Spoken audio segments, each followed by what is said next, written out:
बिस्मिल्लाहिर्रहमानिर्रहीम, अस्सलामुअलैकुम। लाखों करोड़ों दुरूदो सलाम मोहम्मद मुस्तफ़ा सल्लल्लाहु अलैहि वसल्लम और आले मोहम्मद पर। मैं हूँ उमर दराज गोंदल और आप मेरा यूट्यूब चैनल देख रहे हैं। आपने बहुत सारी खबरें सुन ली होंगी जी, चौधरी बिरादरान में फूट पड़ गई है, तारिक बशीर चीमा इस्तीफ़ा देके चले गए हैं, तो काफ लीग और ये हुकूमत की कोई चाल कामयाब नहीं हुई।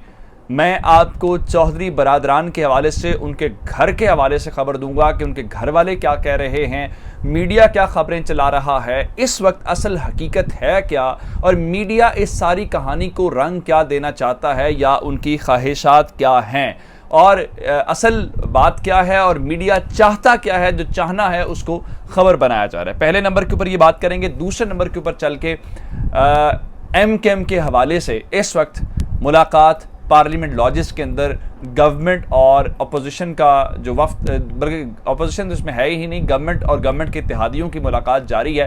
फैसला कुन मुलाकात है, क्या पैकेज गवर्नमेंट लेके गई है, जो ऐलान हो जाएगा जब आप शायद वीडियो देखेंगे तो उस वक्त ऐलान हो रहा हो या हो चुका हो या नहीं हुआ भी होगा तो उस वक्त हो जाएगा, ये आपको बताऊंगा। फिर दोस्त आशिक अवान की बातें भी सुने जी सियालकोट से कि वो नून लीग के अंदर जा रही हैं, तो वो क्या खबर है वो भी बताएंगे। फिर एट दी एंड मैंने आपको पिछली वीडियो में बताया था बलूचिस्तान अवामी पार्टी का रोल बहुत फैसला कुन है कि वो किस पलड़े में वजन डालते हैं। बलूचिस्तान अवामी पार्टी के 4 अरकान ने, कुल 5 नशिस्तें हैं, उन 5 में से जो 4 नशिस्तें हैं वो उन्होंने मुकम्मल तौर पे अपोजिशन की हिमायत का ऐलान किया है। लेकिन उसके बावजूद अगर ओवरऑल सूरत हाल देखेंगे तो अपोजिशन का क्लीन बोर्ड होना इस वक्त तक, इस मोमेंट तक वो वाजे होता हुआ नजर आ रहा है। नंबर गेम आपको बताऊंगा कि नंबर गेम में कैसे उन लोगों के पास सूरत हाल ठीक नहीं है। और आखिर में मैं आपको आज खबर दे चुका हूं तरीन ग्रुप से मुतालिक। तरीन ग्रुप ने बिल आखिर ट्रैक पे आना शुरू उन्होंने कर दिया है और चौधरी परवेज़ इलाही वज़ारत आला पंजाब के लिए उन्होंने बिल्कुल कहा है जी हमें ये मुनासिब उम्मीदवार हैं, जो कि एक बहुत बड़ा सिग्नल है।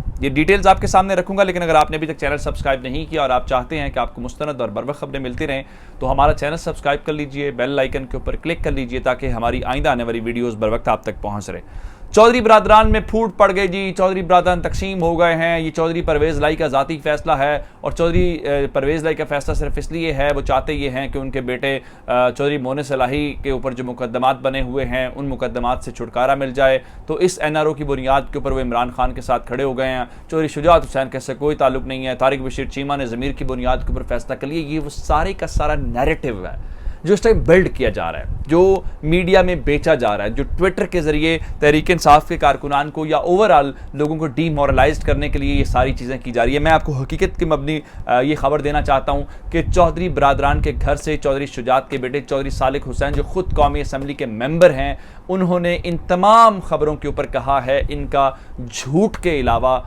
कोई और मैं बयान नहीं दे सकता। उन्होंने कहा जी ख़ानदान मुत्तहिद है, ख़ानदान में ना कोई इख्तलाफात हैं ना कोई तकसीम है, ये तमाम की तमाम बातें झूठ हैं। और फिर ख़ास कर वो लोग जो पंजाब से ताल्लुक़ रखते हैं और चौधरी बिरादरान को और उनके ख़ानदान को जानते हैं, उनको अंदाज़ा है कि चौधरी बिरादरान में ऐसी चीज़ें नहीं चलती कि चौधरी परवेज़ इलाही इस तरफ हूँ और चौधरी शुजात हुसैन इस तरफ हूँ। दोनों भाई जो दोनों कज़न्स हैं वो आपस में बहुत अच्छे तरीके से चीज़ों को लेके चलते हैं और चौधरी बिरादरान एक का फ़ैसला दूसरा सर आंखों पर रखता है। और हत्ता कि अगर इमरान खान से मुलाकात करने गए हैं तो वो चौधरी शुजात की मर्ज़ी के बगैर नहीं जा सकते। और कल जब हुकूमती वफ्द उनके पास गया था तो भी उन्होंने कहा था चौधरी शुजात हुसैन से हम मुशावरत करके आपको बताएंगे। तो ये बहुत सारे लोगों की ख्वाहिश तो ज़रूर है, लेकिन इसका हकीकत से कोई ताल्लुक़ नहीं है कि उनके आपस में फूट पड़ गई है। और फिर एक और बात जो है, जितनी ये बाकी चीज़ें ये सारे बयानात हैं, सियासतें हैं, सारी बात है, लोगों ने टीवी स्क्रीन को चलाना है, लोगों ने अपने ट्विटर हैंडल के ऊपर कुछ लिखना है, मसाला बेचना, चूँकि लोगों का इंटरेस्ट है। लोग इस वक्त बेचारे क्योस के अंदर हैं, हुकूमत का क्या बनेगा, कौन सी नई हुकूमत आएगी, कौन हुकूमत के साथ खड़ा है, कौन अपोजिशन के साथ खड़ा है। तो ऐसे में फिर जो आपके मुँह में आता है बोल देते हैं, उसका हकीकत से ताल्लुक है या नहीं, यही चौधरी बिरादरान के मामले में हो रहा है। अब तारिक बशीर चीमा साहब जो हैं, चूँकि वो काफली के टिकट के ऊपर जीत के आए हुए हैं, अच्छा उनकी आप जरा तकरीर सुने तो वो तो हत्ता कहते थे इमरान खान सब जूते उतार के मदीना में घूमते हैं तो पाकिस्तान के लिए दुआएं मांगते हैं, ये लोग इसके ऊपर भी शक करते हैं। आज उनका ज़मीर जाग गया। लेकिन चौधरी बिरादरान कह रहे हैं तारिक बशीर चीमा को इतना बड़ा मसला नहीं है, वो घर की बात है, उनको मना लेंगे। तो जो लोग इस चीज़ के ऊपर जश्न मना रहे थे उनके लिए कोई अच्छी खबर नहीं है। एक और सरप्राइज़ जो बिल्कुल इस वक्त रास्ते में है, या शायद जब आप वीडियो देख रहे हो तो वो सरप्राइज़ आप तक पहुंच भी चुका हो, वो है MKM से मुतालिक। मैंने आपको आज खबर दी थी कि MKM के हवाले से मुआहदे के वो बिल्कुल करीब हैं। एक चीज़ के ऊपर इत्तेफाक हो गया है कि उनको एक वजारत मज़ीद दी जाएगी और वो वजारत बहरी उमूर की है। अली जैदी साहब जो हैं उनकी कुर्बानी दी जाएगी। लेकिन शायद दो चीज़ें इस वक्त और हैं पैकेज के अंदर, उसके ऊपर इत्तेफाक हो भी सकता नहीं भी हो सकता। उसमें एक ये है कि जो वजारत के अलावा जो सिंध की गवर्नरी है, शायद एमकेएम वो वापस लेना चाहती है, क्योंकि एक तवील अरसा इस तरह बाद उनकी नुमाइंदगी करते रहे, तो सिंध की गवर्नरशिप जो है इमरान इस्माइल की जगह पे वो भी एमकेएम को मिल सकती है। दूसरा, तहरीक इंसाफ के साथ वो लोकल बॉडीज़ के अंदर सीट एडजस्टमेंट कर सकते हैं पीपल्स पार्टी के खिलाफ।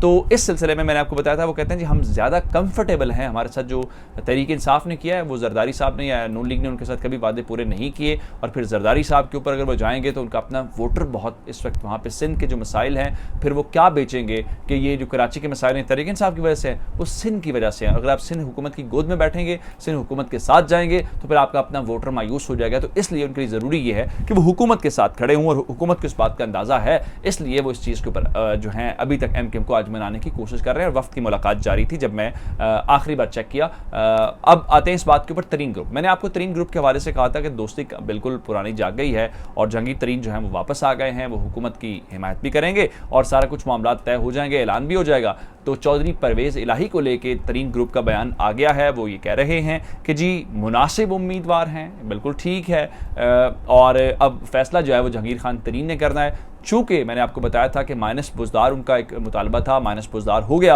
अब चौधरी बरादरान के हवाले से चूँकि तारिक बशीर चीमा थोड़ी देर पहले टीवी चैनल्स के साथ बात कर रहे वगैरह, जी तहरीक इंसाफ हमारे खिलाफ साजिश कर रही है, चूँकि उनके अपने एमपी साथ नहीं है, तो ये हमें वज़ीर आला चौधरी परवेज़ इतने बच्चे नहीं हैं, वो स्पीकर पंजाब असम्बली हैं, और उनको अंदाज़ा है कौन कहाँ पर बैठा है, किसके पास कितना नंबर है। तो इसका मतलब यह है कि अगर तरीन ग्रुप भी हिमायत कर दे, अलीम खान ग्रुप भी कर दे, ताकि नून लीग के लोग भी करेंगे।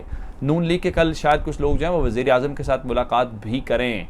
तो अगर आप उस ग्राउंड के ऊपर खेलेंगे तो वो ग्राउंड तहरीक इंसाफ ने उसके लिए तैयार किया हुआ है। लेकिन एक और मैं आपको बात बलूचिस्तान अवामी पार्टी के हवाले से बताना चाहता हूँ। मैंने आपको कहा था बलूचिस्तान अवामी पार्टी के पास 5 सीटें हैं, और उन 5 सीटों में से एक उनको एक वजारत मिली हुई है, और वो वजारत दिफाई पैदावार की है। ज़ुबैदा जलाल साहिबा जो हैं, तो ज़ुबैदा जलाल साहिबा जो हैं जी वो हुकूमत के साथ हैं, हुकूमत की वो हिमायत करेंगी।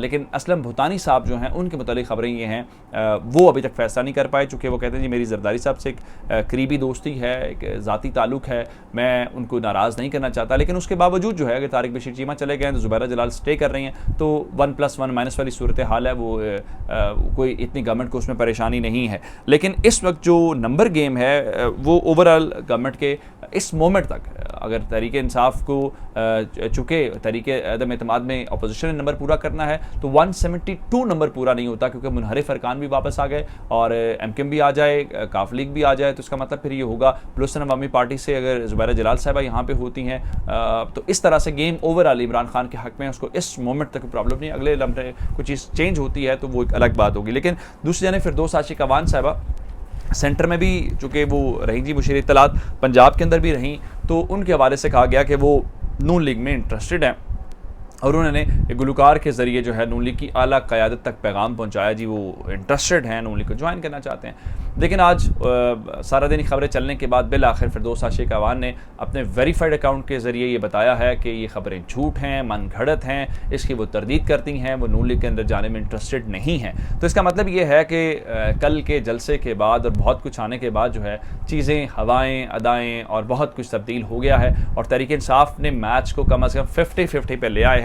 एक लम्हे पे मैच लग रहा था, एक तरफा हो गया। तो अब मैच, मैं ये कह रहा हूँ, नेक टू नेक कह लें या 50-50 कह लें, तो अब दोनों तरफ से जो अगले कुछ चंद घंटे हैं उसके अंदर जो मूव्स चलेंगी, वो मूव्स फैसला कर देंगी कि आया ये मैच मुकम्मल तौर पे गवर्नमेंट के हक़ में रहेगा या अपोजिशन के हक़ में चला जाएगा। शेख रशीद बहरहाल ये कह रहे हैं जी 12 वोटों के साथ हम जीत जाएंगे और इमरान खान जो है वो सर्वाइव करेंगे। लेकिन कुछ बदला ज़रूर है, ये जो सारा कुछ हुआ ना इतने लम्हों में, कोई ऐसी सूरत हाल इतनी आसानी से नहीं हुई। मज़ीद डिटेल्स लेके आपकी खिदमत में हाज़िर होंगे। चैनल सब्सक्राइब कीजिएगा। आपकी इस बातों का बहुत शुक्रिया। खुदा हाफ़िज़।